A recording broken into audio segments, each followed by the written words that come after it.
Jagan target గా TDP అధినేత చంద్రబాబు తీవ్ర విమర్శలు చేశారు. జగన్ పని అయిపోయిందని, ప్రజలు తరిమి కొట్టడానికి సిద్ధంగా ఉన్నారని ఆరోపించారు. అబద్ధాలు ఆడటంలో జగన్ పీహెచ్డీ చేశాడన్నారు. పీలేరు వేదికగా వై నాట్ పులివెందుల సవాల్ విసిరారు చంద్రబాబు.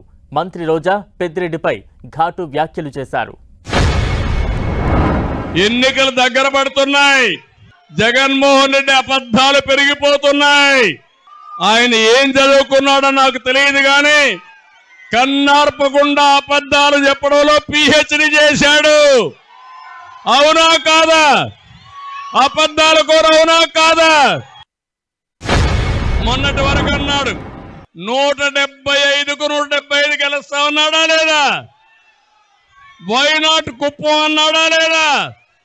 ఈ రోజు పీలేరు సభలో చెప్తున్నా వై నాట్ పులివెందుల 65 మంది సీట్లు మార్చాడా?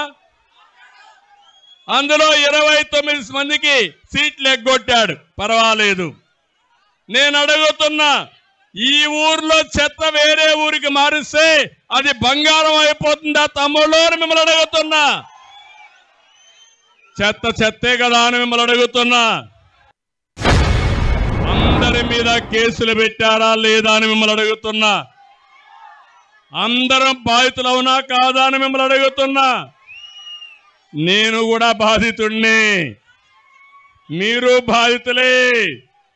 ఈ సైకో పాలనలో నష్టపోని వ్యక్తి, ఇబ్బంది పడని వ్యక్తి ఎవరైనా ఉన్నారా అని మిమ్మల్ని అడుగుతున్నా. ఈరోజు మంత్రులు ఉన్నారు. ఎవడైనా మంచి మంత్రి ఉన్నాడా తమ్ముళ్ళు? ఆ టూరిజం మంత్రిని చూస్తే వాళ్ళ కార్యకర్తల దగ్గర నామినేటెడ్ పదవిలో డబ్బులు తీసుకున్నారంటే వీళ్ళు మంత్రులా అని అడుగుతున్నా మిమ్మల్ని. తమ్ముళ్ళు, ఇక్కడ పాపాల పెద్దిరెడ్డి ఉన్నాడు.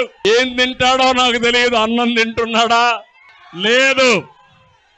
ఉదయం అయితే ఇసుకే అల్పాహారం ఆయనకి, మధ్యాహ్న భోజనం మైన్స్ ఆయనకి, రాత్రి డిన్నర్ ఇరిగేషన్ ప్రాజెక్టులు.